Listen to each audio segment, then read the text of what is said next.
and welcome to part 2 with Ayala. Hi, everyone.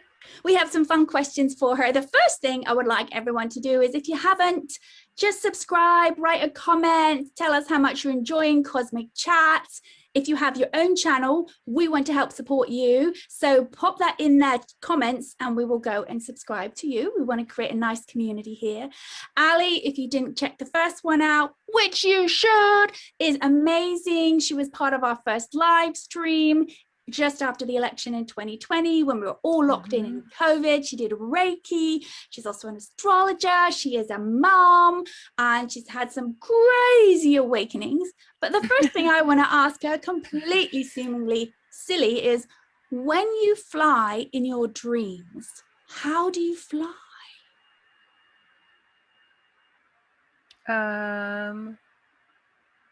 Usually I just kind of take off and then. But how do you take off?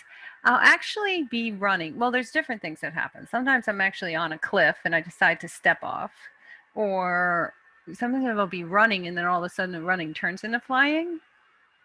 But usually I feel like my body is like back like that, and I'm more like, I don't necessarily flap. There's not a lot of flapping taking place. You know what I mean? Like I'm not. Are you a Superman, or do you have wings? Yeah, I'm like a, or like, you remember how?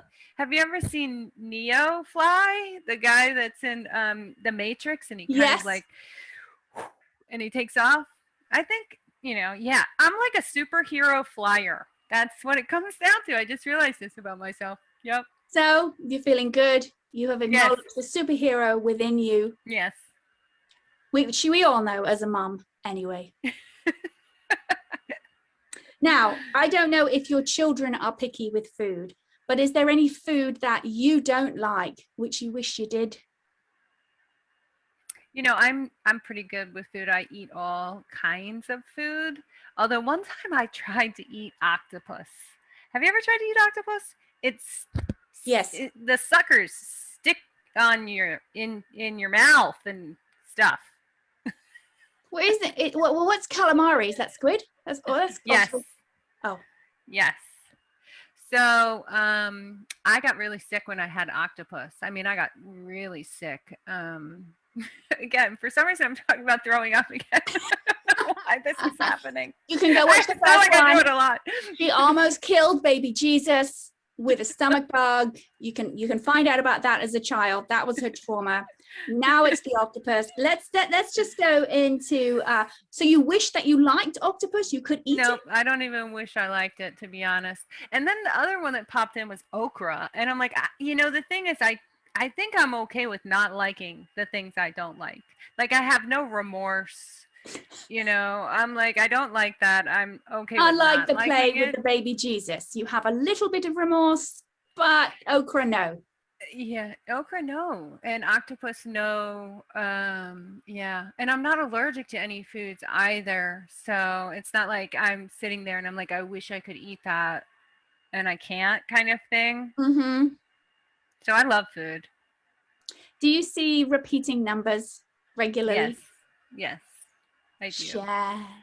1111 is one I just always. Yeah, I see that one a lot. 111 I see a lot. I saw 333 today when I checked my phone to see what time we were starting. I see 555 a lot. Have you ever gone down the rabbit hole, as it were, with angel numbers? Yeah, a little bit.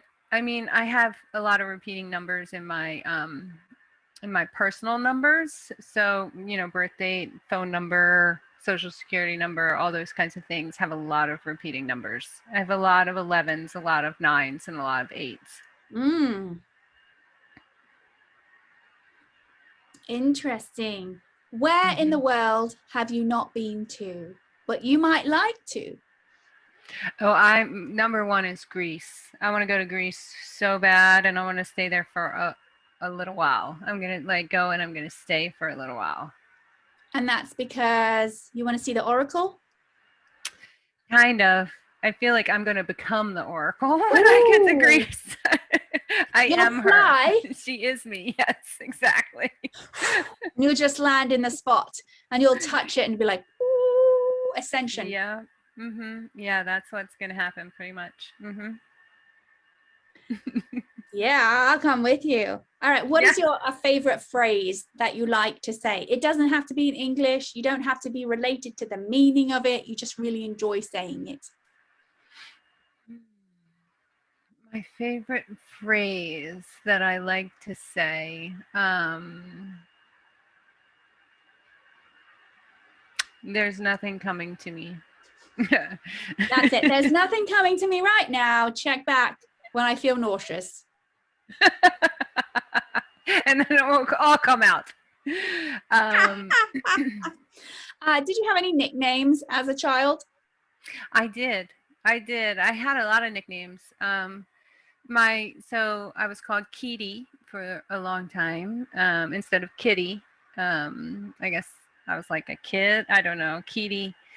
I grew up like on this softball field. My dad was on this softball team. So I was like this little rugrat that ran around all the, they were all like, I don't know. So anyway, and then I had Queen of Munchie and Queen of Tuna. Yeah, I guess I could mention the softball team was mostly deadheads.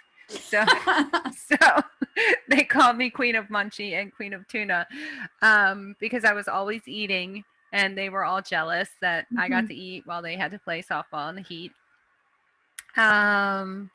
Those are probably my favorite. Queen of Munchie. Every time I would walk by, they would say that one. Then I was just called Baby. My dad called me Baby. Were you the baby? I'm the youngest. Yep. So yeah, those are a couple of them. Oh, do you wear a watch? Yes, but I don't have it on right now because I was floating today down the river on an inner tube. And so I took my watch off. But that was super fun, floating down the river on the inner tube. I highly recommend it if you ever have a chance. There's something, it was so deeply relaxing. Like, I didn't even need the watch because it was like a timeless experience. And like the trees are there. And then there's all these like natural obstacles in the river, like fallen trees and then rocks. And I'd hit a rock and then I would kind of like spin in this really cool way. I don't know. The whole thing about going down the current, I was so relaxed when I came out of that river. Oh, it was so good. So I had the watch on, but now I don't have the watch on. Which hand do you wear it on? My left. Do you set clocks fast or slow? I try to be on time. Try to be on time. Well, with that, we don't want to take up any more time. We want to remind you, if you have a moment, to check out Vedic Meditation Stories, the ebook. The link is in the description. It is all about stories of how people's lives changed with meditation. Ali is a meditator. If you don't know about that, go back and listen to the first one, and you will hear some very interesting stories about baby Jesus. With that, I want to say thank you so much for joining us. It's been a delight. If you want more of Ali, check out her stuff in the description or go back to the live stream of November 2020 and she'll be there giving you a free Reiki fire session. Alrighty, see you later. Bye everybody.